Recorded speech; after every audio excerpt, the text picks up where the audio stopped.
I'm at the Cromford Steam Rally, which has been going every year for, I believe, the past 100 or so years, and it's a big event with thousands of people coming from all over to see steam engines and old vintage cars and motorbikes. There's a fairground, as you can see. I've not been on anything yet. I might give it a roundabout a go. And here's a Puffing Billy steam tractor engine thingy coming by.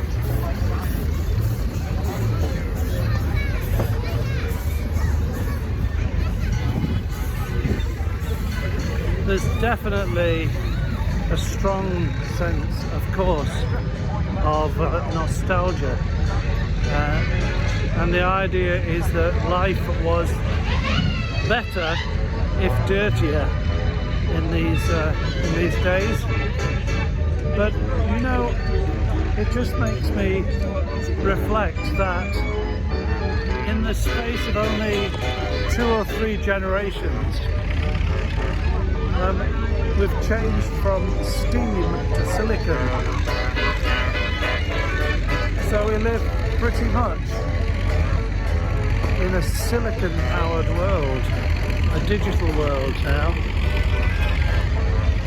If the steam goes off, nothing really comes to a halt these days.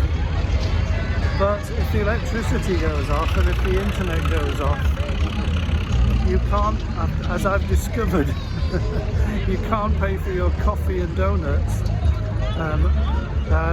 with contactless, because there's no Wi-Fi here at the moment. Another reflection on how everyday life has changed. And don't we take our modern lives for granted? We are very, very adaptable as a species, the human being.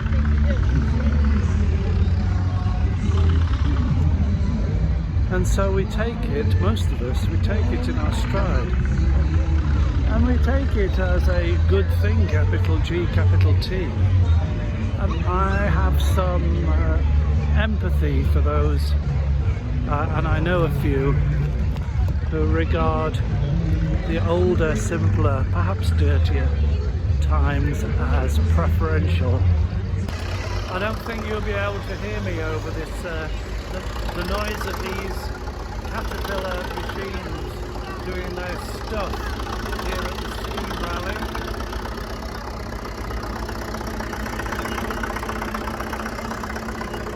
What is it about boys and toys?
When the Second World War came around, the government were looking for all the scrap metals of the crime to make the ammunition tanks on the war effort. Now these engines placed in the bar full of Can I ask what you're doing in Cromford if you're from Whitechapel? I've been assisting the local police service. Show them how we do it in London. Oh, splendid. So you've come to see your country cousins. I have indeed, sir, yes. Bring them up to scratch. Yes. And what are we seeing here? These are amazing modern machines, sir, steam engines. The future services. I can't say, it looks a bit dirty to me and not very environmentally friendly. Do you see a future in it? Wouldn't know about that kind of thing, sir. I see amazing technology behind you, sir. Fantastic. The future is amazing. You could recommend it? Yes, sir.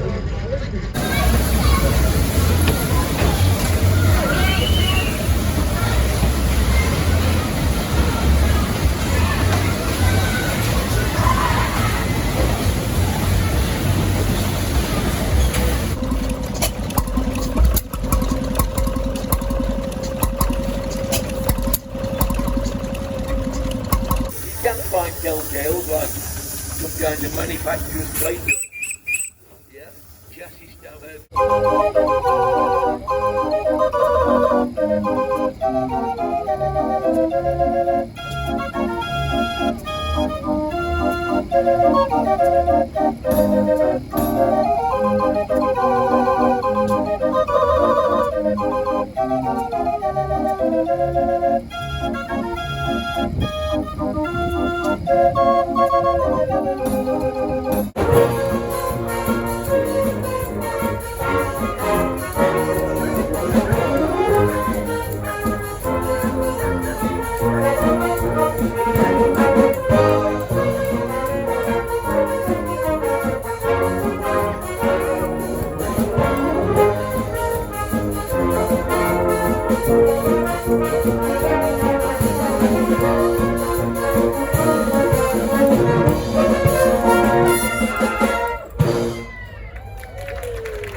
now.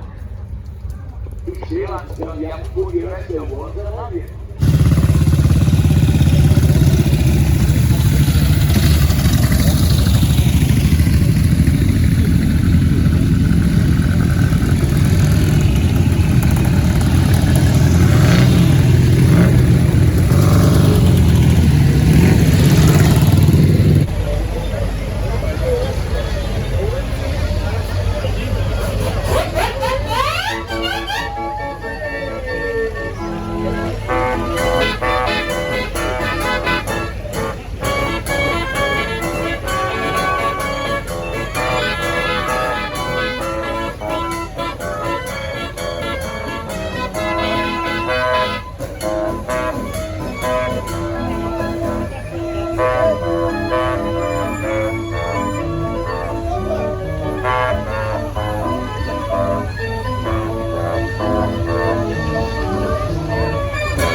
And that is why whenever I want you, all I have to do is dream.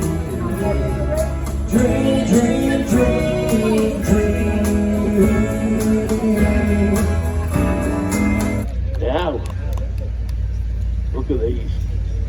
These certainly did break the mold, didn't they?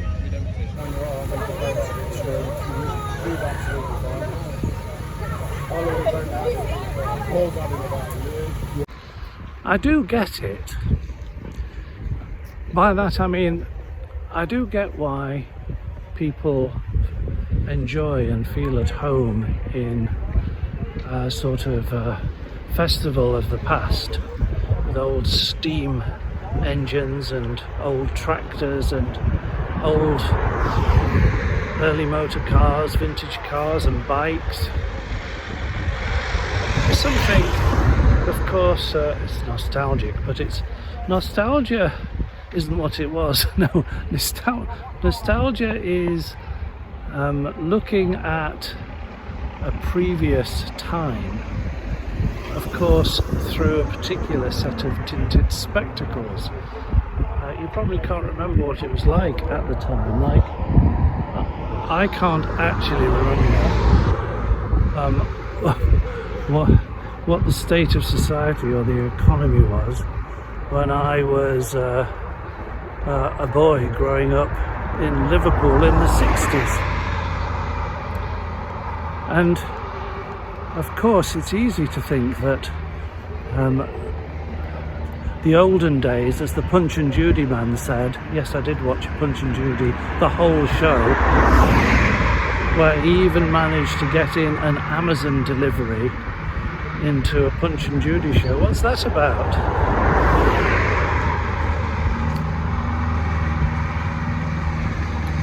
And it's because we tell ourselves stories as a species. We live by our stories, and so do the dogs. We all live by our stories, and we like to tell ourselves a story that the earlier days were somehow better, or more secure, or more family friendly. Well, I'm distracted. I'm going to pick some blackberries because this is a very dangerous road, and you get very few pedestrians on this stretch of the road because there's no pavement. And I'm just nicking the best blackberries.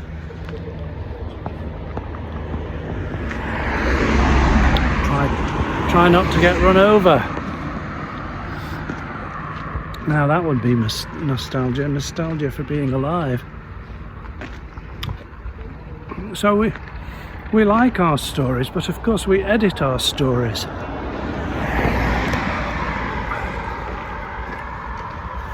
And stories work for us all,